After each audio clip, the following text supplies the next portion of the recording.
Bonjour et bienvenue dans un pays encore trop méconnu, le Panama. Ce pays d'Amérique centrale est surtout célèbre dans le monde entier pour son canal qui permet de relier deux océans, l'océan Pacifique et l'océan Atlantique.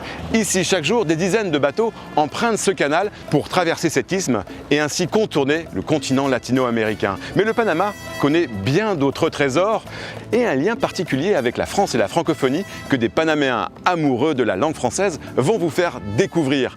La première étape de notre voyage, c'est sa capitale, Panama, du même nom que le pays. Et pour me raconter cette incroyable histoire du canal, qui est aussi française, j'ai rendez-vous avec une architecte, elle s'appelle Hildegarde Vasquez. Elle m'attend près de la grande écluse de Miraflores. Alors c'est parti pour un voyage en francophonie au Panama. Bienvenue au Panama.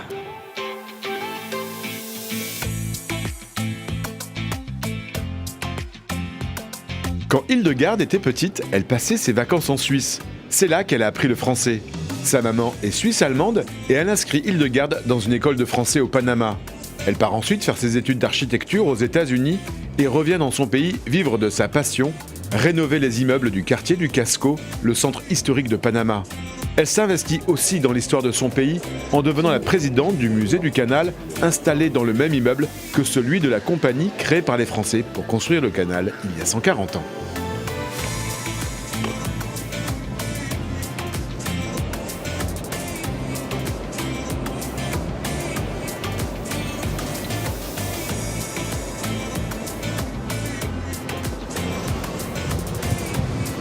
Salut Hildegarde. Salut, comment ça va? Oh, enchanté. Moi aussi, tu m'accueilles dans certainement l'endroit le plus emblématique des relations entre la France et le Panama. On est dans le canal du Panama, c'est quoi que le plus emblématique?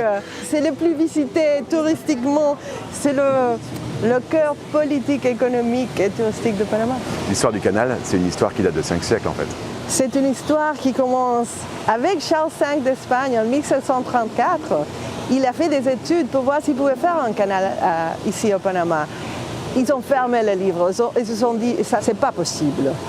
Ce qui est intéressant, c'est que le français, avec le succès de Ferdinand de Lesseps dans le canal de Suez en 1881, ont décidé de faire un canal à niveau à Panama. Et ils voulaient creuser sans écluse.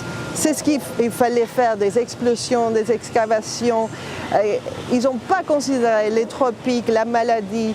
C'était compliqué. Alors, l'échec de la construction du canal, ça a été un coup de poignard pour vraiment la politique et la famille de Lesseps aussi.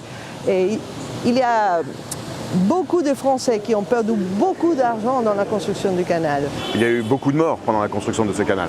Beaucoup de Français d'origine des Antilles qui sont venus construire, qui sont morts là. Plus ou moins 20 000 personnes. Et il y a un cimetière français qui est toujours ici, qui reste comme un témoin de ces morts antilles français qu'on a eu ici au Panama.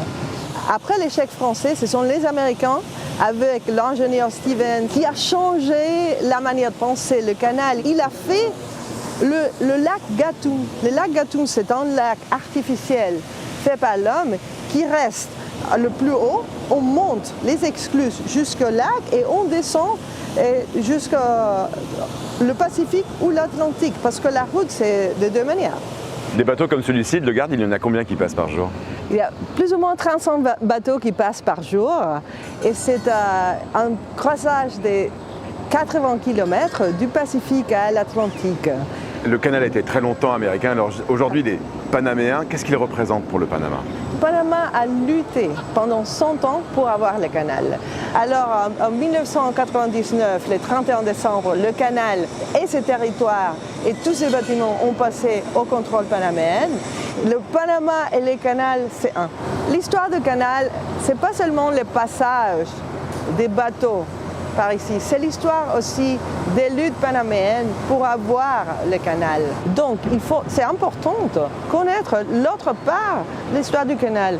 Le Casco Viejo, la ville originale où l'histoire de Panama a commencé à se gérer. Le Casco Viejo, et tu m'y amènes? Oui, c'est ton quartier, hein? On y va, c'est Allez. mon quartier.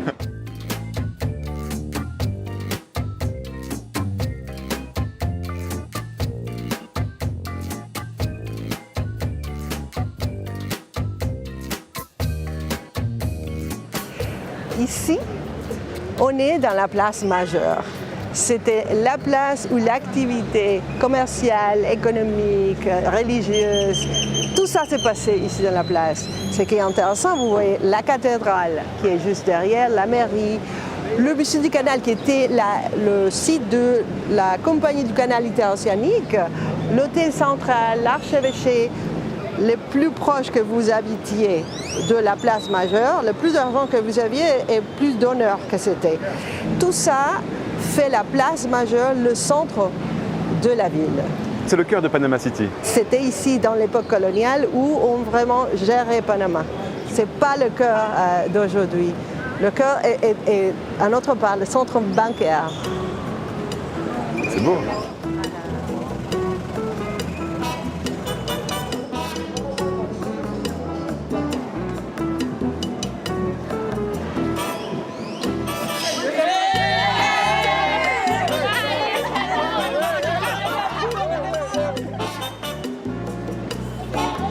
Hildegarde me propose de passer devant les maisons du Casco Viejo qu'elle a réhabilité.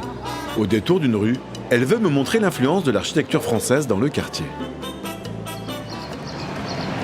Maintenant, je vais te montrer un bâtiment qui évoque l'influence française sur l'architecture de Panama. C'est l'ancien conservatoire de musique. Et ce bâtiment n'est pas restauré, et c'est ce que je voudrais faire. Mais c'est intéressant, le toit à l'entrée, si vous voyez, il y a des oiseaux qui tiennent le toit.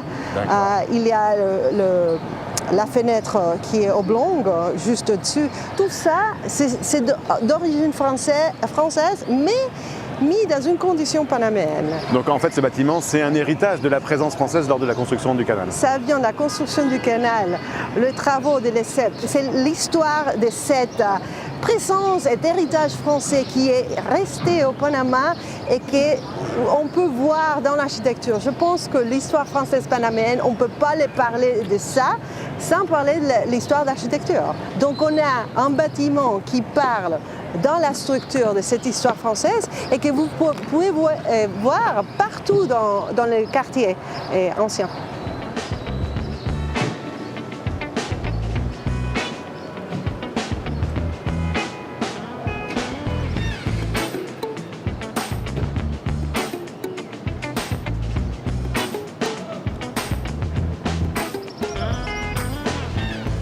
Là, je peux montrer les bateaux, c'est plutôt cool.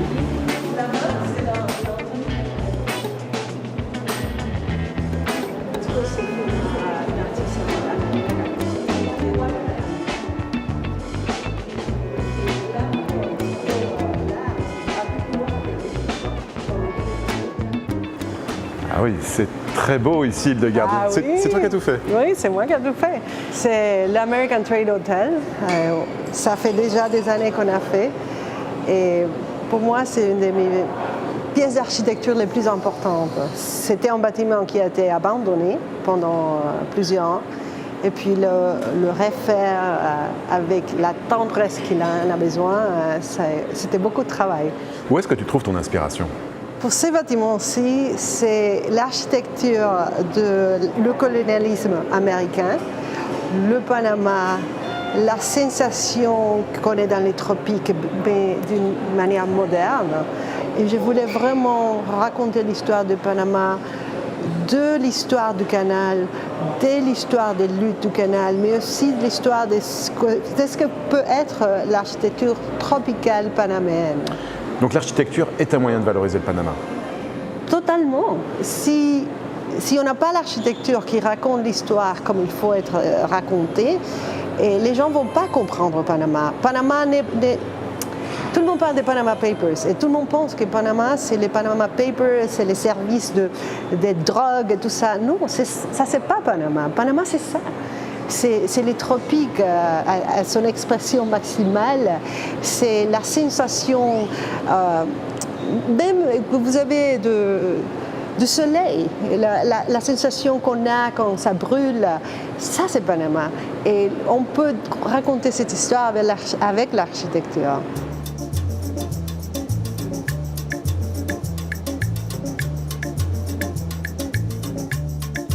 Je t'amène à la place de France où on trouve l'ambassade de France qui est l'ambassade la mieux placée de toute la ville de Panama.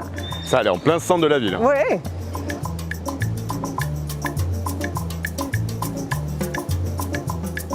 Bonjour, bienvenue à l'ambassade de France au Panama. Je vais vous en raconter l'histoire. Je vous emmène, suivez-moi.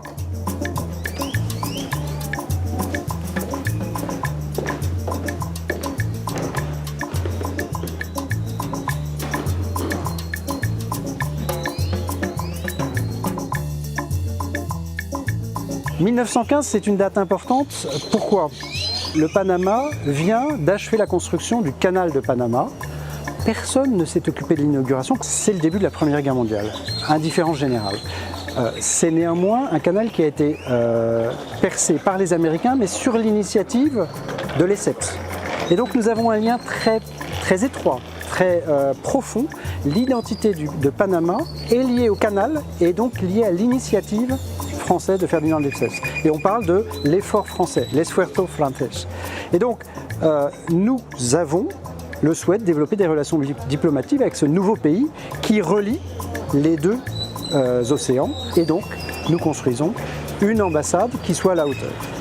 Dans un pays qui, en retour, veut montrer le prix qu'il attache à la relation avec la France et qui, alors qu'il vient de céder une partie de sa souveraineté aux Américains qui gèrent le canal, le Panama décide de nommer la plus belle place du pays, la plus belle place de la ville, place de France, et de construire une place autour de la geste française. Vous voyez l'obélisque, vous voyez le coq gaulois et vous verrez les bustes de Lesseps et de toute une série d'acteurs qui, autour de lui, ont construit le canal.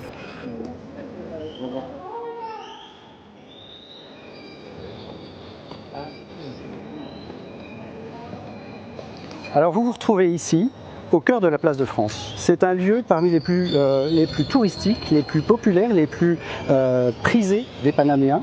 C'est le lieu emblématique du Casco Viejo et c'est le lieu qui unit la mémoire de la France et du Panama. Vous y avez une plaque à la mémoire des Français qui ont lancé l'opération du canal. Vous y avez les bustes de Lesseps qui a lancé cette formidable aventure et puis de toute une série d'acteurs, ingénieurs, chercheurs, médecins, scientifiques qui ont contribué à cette aventure. Et vous avez derrière, sur des plaques de marbre, un poème composé par Sosa et qui est un peu la geste de la genèse du Panama.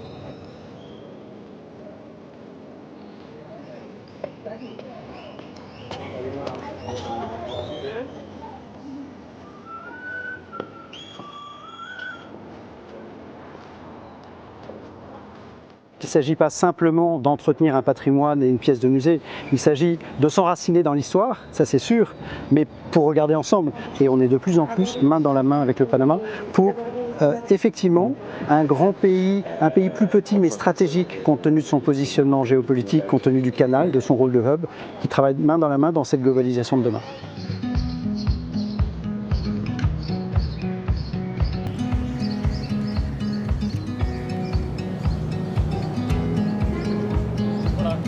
Voilà.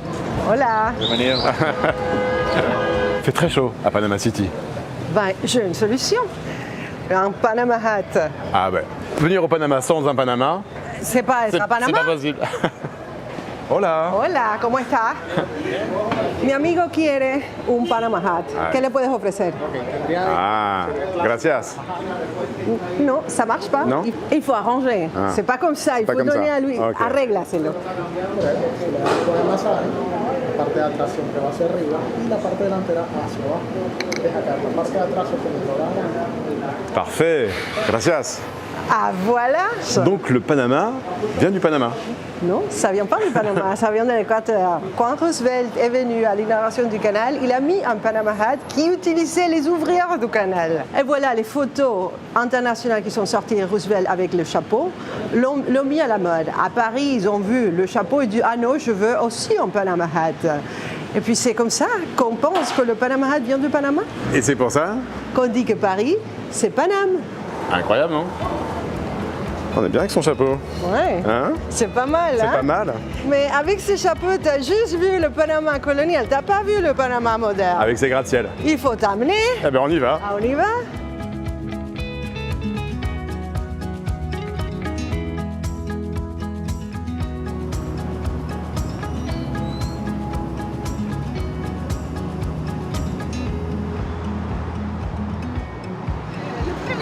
Avoir une voiture.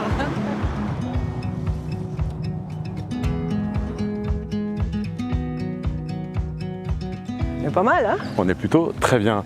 Donc là, c'est l'entrée du canal. C'est l'entrée du canal. Le pont des Amériques est juste derrière nous et vous voyez tous les bateaux qui passent, ils rentrent dans le canal. Et qui attendent. Oui. Avec le chapeau, ça marche? Oui, ça marche. Il y garde de la construction du canal jusqu'au centre-ville, l'architecture est au cœur du Panama. L'architecture est mon cœur aussi. Je pense que quand on trouve tous les points d'interaction à Panama, l'architecture moderne, l'architecture historique, l'architecture des indigènes aussi, gère un mélange qui fait le Panama très intéressant. On dit aussi au Panama c'est le centre du monde et le cœur de l'univers. Qu'est-ce que la langue française t'a apporté dans ta vie professionnelle, personnelle? La langue française m'apporte premièrement des clients. J'ai beaucoup de clients qui parlent français, mais aussi personnellement, je pense que la connaissance de la langue française te change quelque chose dans la tête. Je connais la langue française, la cuisine française, l'architecture française. Mais pour moi, la France, c'est une partie de mon cœur. Alors je suis comme Panama et un mélange de tout. Et puis je pense que ma partie française, avec ma partie panaméenne, avec ma partie suisse, je pense que tout ça gère quelque chose dans ma tête pour faire de l'architecture qui reconnaît l'histoire de tout le monde. Hildegarde, si tu avais un mot en français pour définir ta ville, ce serait lequel? Beaucoup. Beaucoup? Oui. Pourquoi beaucoup? Parce qu'ici à Panama, quand le français est ici, on a utilisé beaucoup pour dire beaucoup en espagnol. D'accord. Alors s'il y a beaucoup de gens, on dit ici beaucoup gente. Ça veut dire beaucoup de gens. Merci beaucoup. De rien. Hildegarde m'avoir fait découvrir ta ville de Panama. Merci beaucoup Hildegarde. Enchantée de le faire.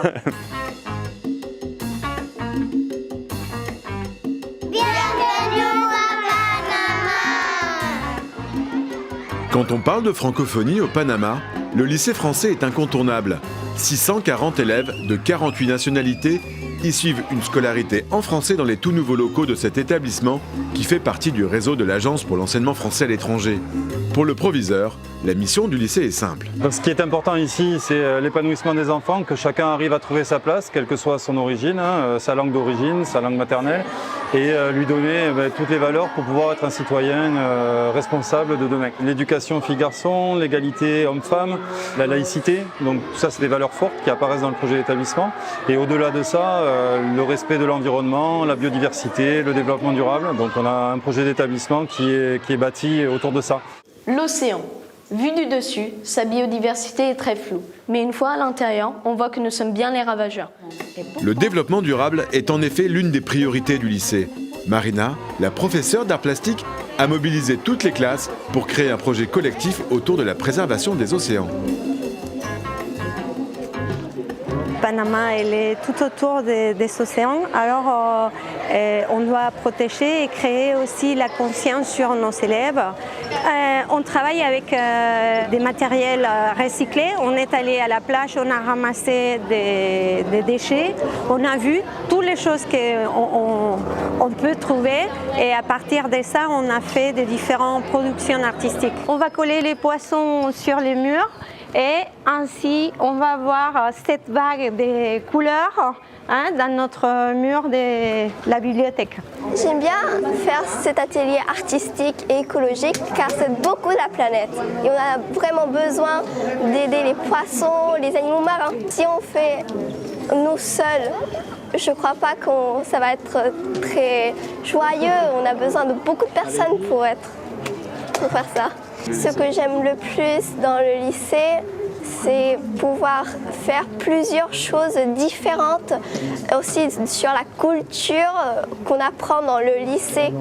Et j'aime bien aussi mes profs.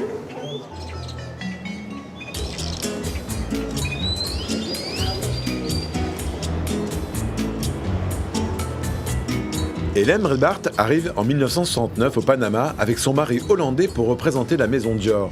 Lors d'un voyage dans le pays, cette Française pétillante rencontre la tribu des Kunas, l'une des communautés indigènes du Panama qui possède une tradition de couture ancestrale, la mola. Hélène décide de travailler avec ses couturières pour créer une ligne de vêtements contemporains qui s'inspire de cette tradition et devient rapidement l'un des phares de la haute couture panaméenne. À sa mort, en 2021, sa fille Sophie décide de poursuivre le travail de sa mère, connue dans tout le pays. Bonjour Sophie. Bonjour Yvan. Comment vas-tu? Ça va très bien. Alors c'est ça la mola? C'est ça la mola. Un tissu très traditionnel qui vient des indigènes Guna, fabriqué par eux, qui habitent dans la région de San Blas, à Panama. C'est le morceau de tissu qu'ils utilisent dans leurs chemises, les femmes, et qui raconte une histoire de la personne qui le met ou de sa famille passée. C'est l'art de l'appliquer à l'inverse. Et alors, c'est comme tu peux voir ici, on a plusieurs couches de tissu qui sont superposés l'un sur l'autre.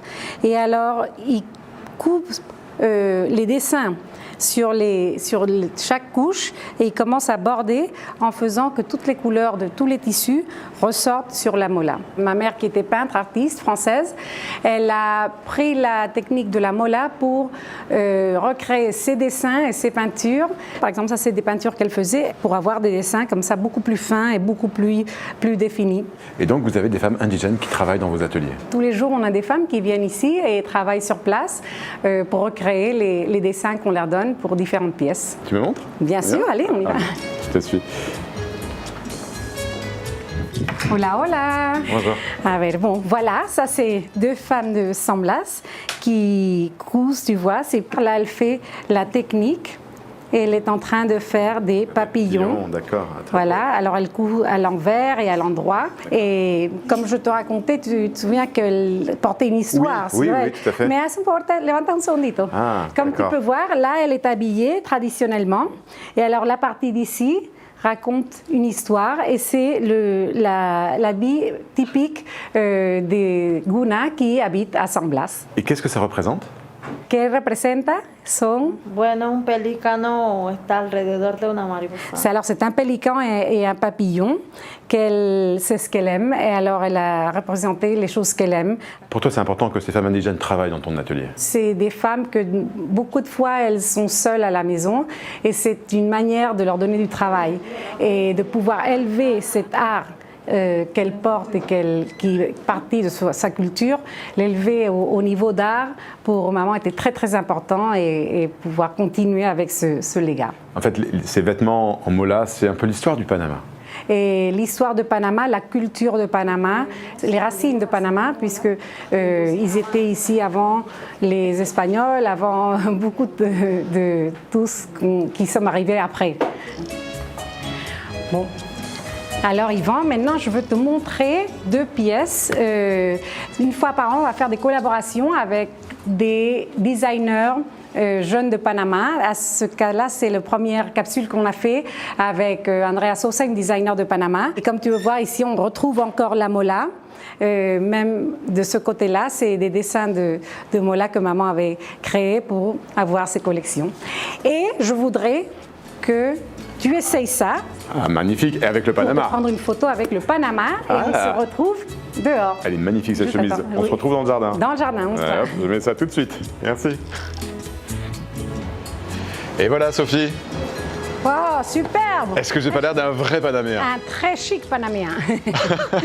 Bien, je t'invite à boire un drink très spécial. Qu'est-ce qu'il a de spécial? Bon, comme je t'ai dit, maman, sa première mola était une ananas. Et alors, elle a créé un rhum infusé par l'ananas. Et personne sortait d'ici sans goûter ce rhum. Alors, on goûte ça. Chin chin. Pourquoi c'est important pour toi que ces créations continuent à vivre ici au Panama? C'est important parce que c'est une fusion incroyable entre deux cultures totalement différentes.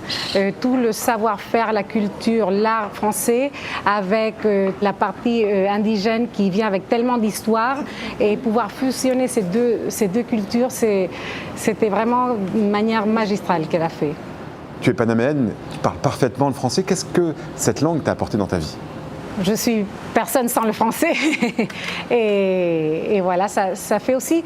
La France a cet esprit de d'art à cette image. Et quand tu dis, du moins en Amérique latine, que tu parles français, ça donne tout de suite une étiquette de qualité, de culture. Si tu avais un mot en français pour définir le travail des créations de ta maman, ce serait lequel? Amour à la France, amour au Panama, amour à la nature du planète et amour aux personnes qui travaillent. Eh bien, on trinque à ta maman? À Hélène? À Hélène. À Hélène.